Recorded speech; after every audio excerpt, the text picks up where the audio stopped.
dia, meus queridos irmãos.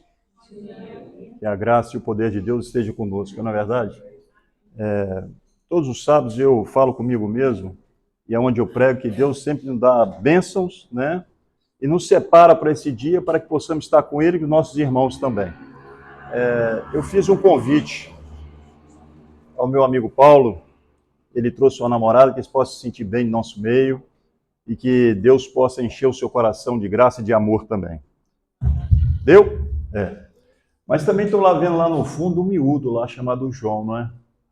Ô João, seja bem-vindo também, querida. Muito tempo que eu não te vejo. Foi um dos primeiros irmãos que eu e a minha Denise e o Manolo, ainda a família não estava completa, né? Que nós conhecemos principalmente no acampamento, né? João fazia um acampamento fabuloso.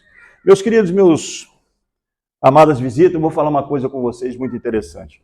Todos os anos eu dou conselhos a vocês. Todos os anos eu faço o ano bíblico. Todos os anos. Esse ano eu tenho um desafio. Vou ler a Bíblia 2 vezes. Ganhei 2 Bíblias, então vou ler em 6 meses uma Bíblia e outros 6 meses a outra.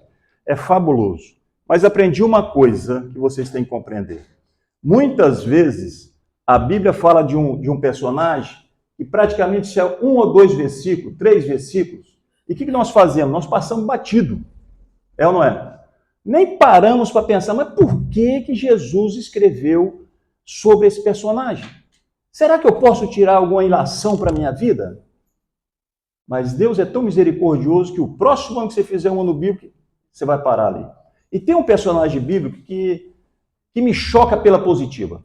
Tem um personagem bíblico que praticamente ele tem uma curta carreira bíblica, mas o seu chamado é um chamado maravilhoso. Eu gostaria que vocês abrissem Lucas, no capítulo 5. Lucas, no capítulo 5, no verso 27.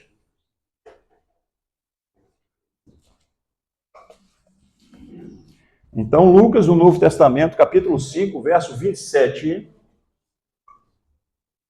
fala assim. Lucas capítulo 5, verso 27, começa assim. E depois disso, saiu e viu um publicano chamado Levi, assentado na recebedoria, e disse-lhe, segue-me. Olha que coisa interessante. Jesus viu Levi e simplesmente falou com ele, segue-me. E aí a gente passa, né, de passagem e não vê aqui a profundidade do texto e a lição que nós podemos tirar. A primeira coisa que nós temos que compreender é o seguinte. Há algumas Bíblias que falam que Jesus observou. A minha Bíblia falou que ele viu. Então, meus queridos, meu João, meu Rui, todos os dias Deus nos observa. Amém? Todos os dias Jesus, quando eu acordo, ele está me observando. Você sabe por quê? Porque eu sou precioso para ele e vocês também são preciosos para ele. Eu estava falando ali na escola sabatina, meus queridos irmãos, que eu posso substituir o empresário Paulo na empresa dele. Ele pode me substituir no meu emprego. Mas como ser humano, ninguém pode me substituir. Sabe por quê? Porque eu sou único. Vocês são únicos para Deus. Nós somos a criação de Deus. Por isso que somos tão especiais para Jesus Cristo, nosso Senhor. E ele observou Mateus. E é interessante que ele faz um convite a Mateus. Eu faço uma pergunta a vocês, Rui. Eu faço uma pergunta a você, Joaquim, Arlete. Se hoje, no século 21, eu tivesse sentado no meu trabalho, vocês estivessem sentados no trabalho de vocês, se Jesus passasse e perguntasse, segue-me. Perguntasse não, convidasse, segue-me. Nós iríamos? Vamos pensar bem, será que nós iríamos? Se vocês forem analisar bem, meu jovem, Mateus não conhecia tão bem Jesus. Mateus deve ter visto Jesus 1 ou 2 vezes. Mateus deve ter visto um milagre de Jesus, mas vocês não acham que isso é muito pouco para que ele pudesse deixar o seu bom emprego, que ele era um bom emprego, para que ele deixasse a sua vida diária para seguir um estranho, para seguir um homem que não falou com ele para onde eu vou, qual a empresa que eu tenho, qual é o salário que eu vou ganhar? Foi ou não foi? Vocês já pensaram nisso? Já pensou nisso, irmão Alexandre? Você largaria tudo por um simples convite? Segue-me. Irmãos, vocês têm que compreender que era um coletor de imposto que Mateus tinha a profissão. O coletor de impostos, logicamente, que ele cobrava imposto de Roma para o povo de Israel, o povo judeu. Agora vocês têm que compreender uma coisa. Quando todas as vezes que o povo ia pagar Mateus o imposto, eles ficavam irados, sabe por quê? Porque eles sentiam que eles estavam sob o jugo de quem? De Roma. E ficava mais irado ainda com Mateus, que eles achavam Mateus um traidor. Como é que um irmão de sangue pode nos cobrar imposto? Como é que um irmão de sangue pode trabalhar para o inimigo? E aqui eu quero parar um pouquinho. O ser humano é assim. O povo judeu passou sempre odiando aqueles que faziam opressão a eles. Mas eles não aceitavam que eles eram culpados. Eles não aceitaram que eles estavam errados. Vocês estão entendendo o que eu estou falando com vocês, irmãos? Se a gente abrir no livro de Juízes, nós vamos ver o quê? O povo caindo e Deus lançando um juiz que resgatava esse povo. Quando o juiz morria, seja Sansão, seja Jefté, qualquer um, eles voltavam ao pecado novamente. Então a culpa do jugo que eles estavam de Roma eram deles próprios. Porque eles não assumiam o erro perante Deus. E muitas vezes somos assim. E isso é um perigo. Como é que o Espírito Santo pode nos perdoar, ou Deus pode nos perdoar, se eu acho que eu não estou errado? Como, irmãos? Mas é interessante uma coisa. Apesar do bom salário que ele tinha, apesar do futuro risonho que ele tinha, ele aceitou o convite. E a pergunta é, por que aceitou o convite de um estranho? Já pensaram nisso? Porque Jesus tinha algo especial?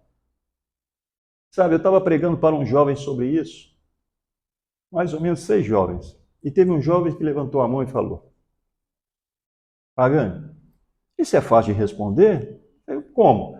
Você sabe por que ele aceitou o convite? E por quê? Porque o convite de Jesus, praticamente, é impossível uma pessoa não aceitar. E eu falo assim, concordo parcialmente. Ele por quê? Porque se vocês forem pensar e forem ler a Bíblia, o jovem rico não recebeu o convite? Aceitou? Não. Herodes aceitou? Pilatos aceitou? Não. Aquele ladrão, o outro ladrão da cruz, aceitou o convite? Não. Você sabia que Nicodemos, o homem que conhecia a mensagem perfeitamente, demorou 3 anos para aceitar o convite? Você sabe por quê, João? Porque o pecado é complicado. O pecado faz a separação do homem para o seu Criador. O pecado ilude. O pecado de dar aquilo que muitas vezes você deseja, mas você sabe que é proibido, mas é gostoso, mas depois se torna amargo por causa das suas consequências, não é verdade? Vocês estão reparando aí onde eu quero chegar? É que Mateus, meu querido, ele tinha todas as possibilidades de negar esse convite. Ele não tinha razão nenhuma, ele não viu nada em Jesus que pudesse dar segurança financeira ou para o seu futuro. Mas sabe de uma coisa que eu comecei a pesquisar?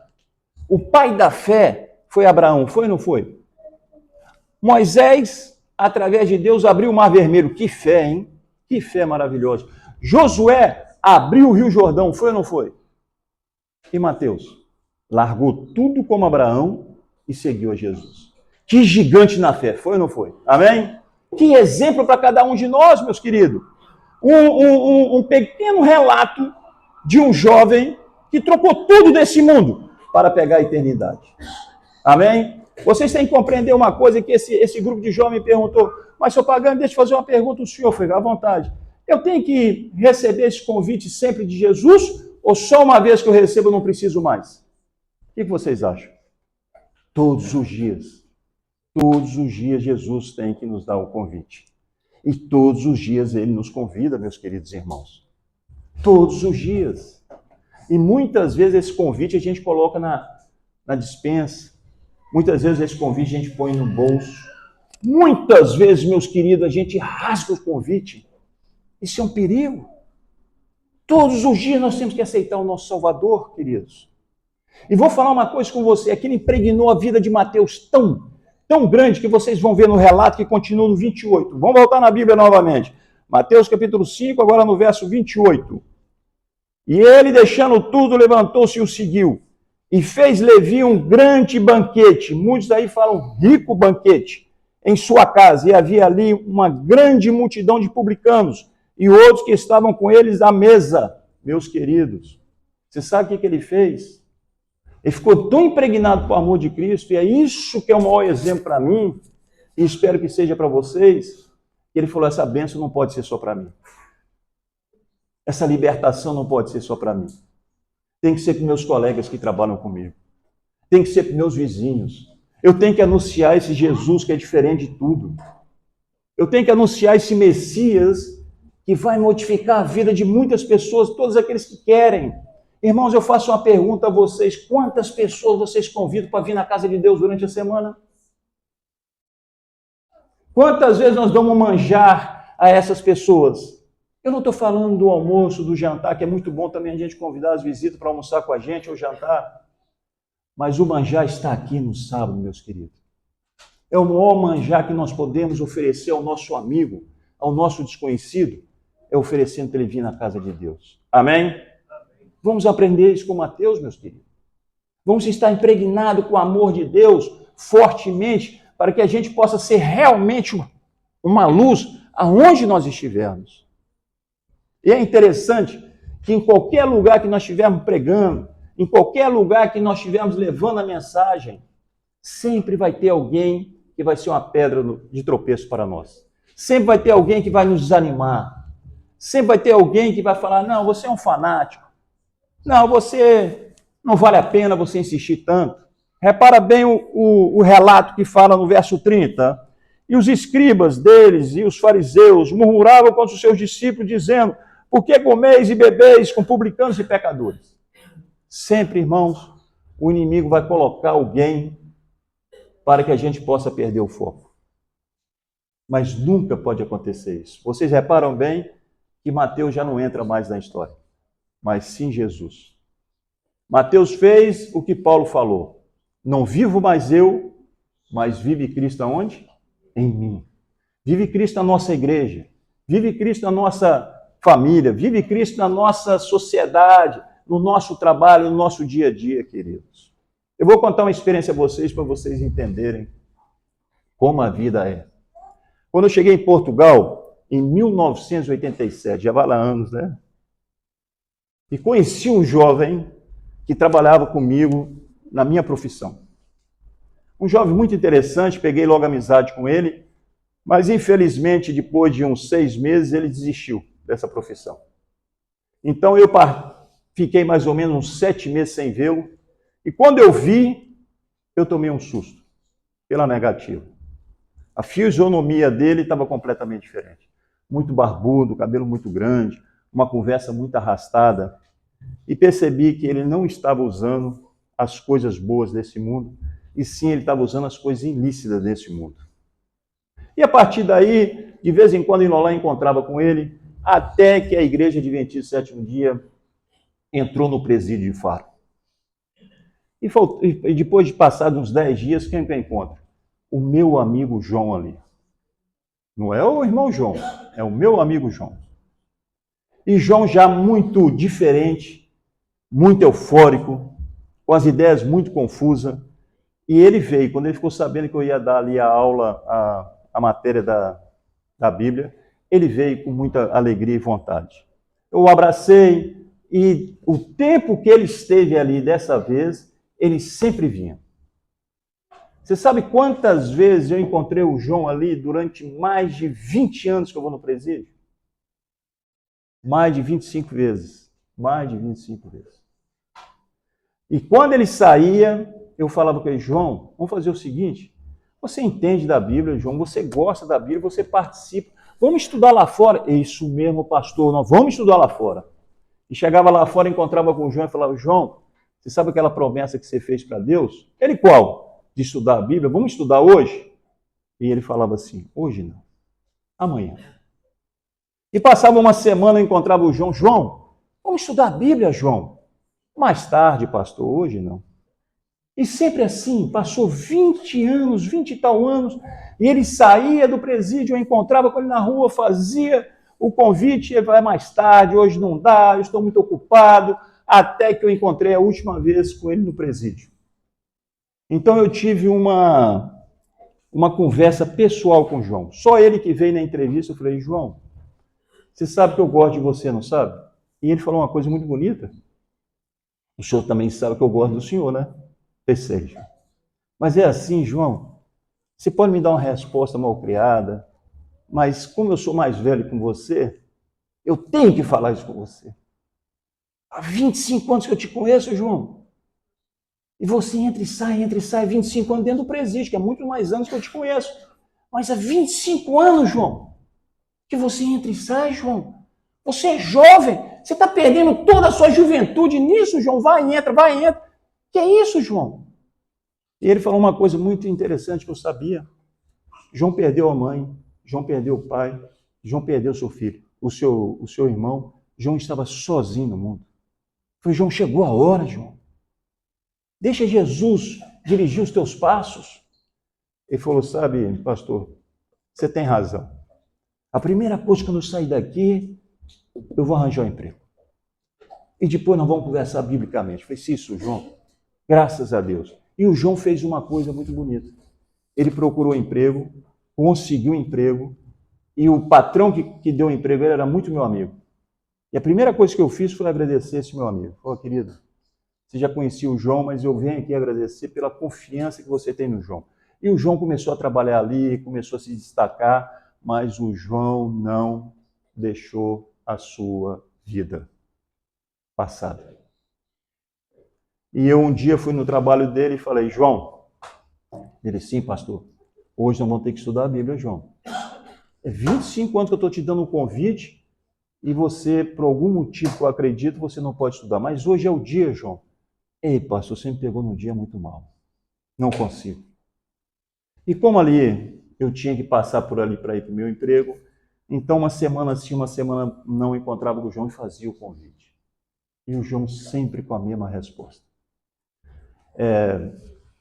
Quarta-feira, há 15 dias atrás, o Luiz, amigo dele, desse vício, ele me procurou. Senhor Pagani, tem uma coisa para falar com o senhor. Eu falei, o que foi? Olha, o João está no hospital. E o João está muito mal. E eu falei com ele, falei, querido, eu vou fazer o seguinte, eu vou falar com a minha Denise, hoje é quarta, na sexta-feira, quando eu for no presídio, depois a gente dá uma chegadinha lá e a gente visita o João. Ah, faz isso, que ele gosta muito do senhor, mas ele está muito mal. Eu falei, tá bom. Na quinta-feira, eu estou saindo do meu trabalho, quem que eu encontro? O Luiz. E o Luiz falou assim, olha, seu Pagani, eu vim atrás do senhor que eu não tenho uma notícia boa. O João morreu.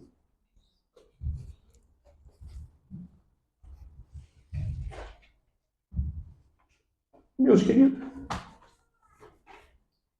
25 anos. Ele recebeu o convite. 25 anos, ele deu uma desculpa. Sabe o que eu pensei? Não sei se vocês vão concordar. E falei para o Luiz. Perdi a ovelha que Deus me deu. Foi ou não foi? Nós temos ovelhas lá fora ou não temos? Vocês não têm um ministério? Eu falei com o Luiz. Ele morreu, Luiz. Perdi. Entende, irmãos? E eu quero fazer uma pergunta a vocês com sinceridade. Vocês respondam para vocês mesmos. O que vocês estão fazendo com o convite de Deus? Quantas vezes vocês levaram esse convite ao próximo? Adianta eu estar realizado financeiramente? Sim. Adianta eu ter uns carrões? De repente, sim. Mas se eu vou perder isso tudo, quando Jesus voltar, meus queridos, nada disso vai ficar. E Mateus fez o melhor. O Mateus não pensou como nós pensamos nesse século XXI. E o amanhã? E como é que eu vou comprar minha roupa? Como é que eu vou me sustentar? Estava ali. Posso tudo naquele que me fortalece. Estava ele lá. Jesus. E hoje Jesus, seja para o Paulo, seja para o Acácio, seja para quem for, ele está te chamando. Segue-me.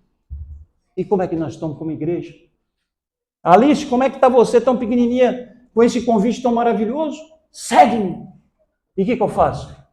Fico sentado, dou a desculpa que está sol, chuva e não sei mais o quê.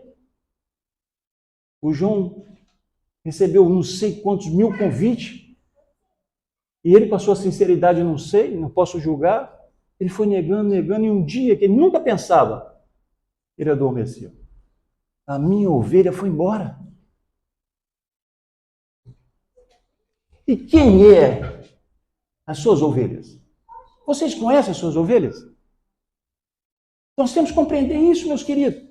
Deus nos dá, quando Ele fala, você vai ser a luz do mundo, é porque alguém que vai passar na sua vida está em trevas. E de pregar o Evangelho, é porque você vai ter ovelha para alimentar do Evangelho. Se você não tem ovelhas, alguma coisa está errada na sua vida, desculpa lá. Como também na minha vida está errado, se eu não tiver ovelhas. O que é minha vida? É vir aqui no sábado, nas quarta-feira, marcar o ponto e voltar? É muito mais do que isso, irmãos. A minha vida tem que ser como Mateus, impregnado por amor de Jesus. O que é o mais importante nessa vida é a gente resgatar as almas daquelas pessoas que Jesus chama e eles vêm. Entende, irmãos? Seja no presídio, seja no seu trabalho, seja no lazer, seja nas férias, seja onde você estiver. A missão é a mesma. O convite é o mesmo. Lembram disso? Deus nos dá uma prioridade, mas Ele nos dá está me fugindo a palavra, é oportunidade, mas eu vou pela oportunidade que não está saindo. Deus nos dá a oportunidade de trabalhar com Ele e seus anjos, irmãos, sabe o que é isso? Eu vou falar uma coisa com o Paulo Souza, que ele me conhece há muito tempo. O Paulo não veio aqui por causa do convite que eu fiz a ele. Ele veio aqui porque o Espírito Santo tocou no coração dele, amém? Agora, ele é livre para continuar recebendo esses convites? É, sim, senhor. O João ficou 20 anos recebendo o convite, ele foi livre de falar sim ou não. Mas as consequências são duras, mas a consequência, como o Joel falou, também vai ser maravilhosa para aqueles que recebem Cristo no coração. Amém? Irmãos, nós estamos num momento muito difícil da nossa igreja adventista, sétimo dia de Faro. De repente, vai ser meu último culto aqui nesse local. A igreja que nos alugou agora querem o local, não é verdade? Para onde vamos? É ou não é? A pergunta é essa. Por que nos afligimos tanto? Porque somos ser humano. Por que ficamos ansiosos? Sabe por quê? Porque a gente muitas vezes não acredita 100% naquilo que Paulo fala. Ele supre todas as nossas necessidades através da sua riqueza e do seu amor, né, não é? E Deus, logicamente, quer um local para que a gente possa congregar. Mas a gente tem que orar, a gente tem que persistir, a gente tem que ter fé, irmãos. E Mateus foi um homem de fé. E nós temos que ter isso. Eu falo uma coisa que eu comecei a aprender há muitos anos atrás. Você sabe por que Deus permite muitas vezes coisas más na minha vida? Primeiro, por muitas vezes eu sou cabeça dura. E segundo, irmãos, para que eu possa me fortalecer cada vez mais em quem? Nele. E somente nele. Esse pessoal todo que foi da Adra lá em Leiria, seja em Coimbra, o que eles fizeram? O trabalho para as ovelhas que Deus destinou para que a igreja pudesse ajudar, irmãos. Então vamos pensar na nossa vida espiritual, vamos pensar no convite que nós recebemos. Vocês sabiam que muitas vezes, eu já falei isso com vocês, você sabe que muitas vezes eu acordo 3 horas da manhã, 4 horas da manhã e não pego um sono, eu fico, poxa, o que será que está acontecendo?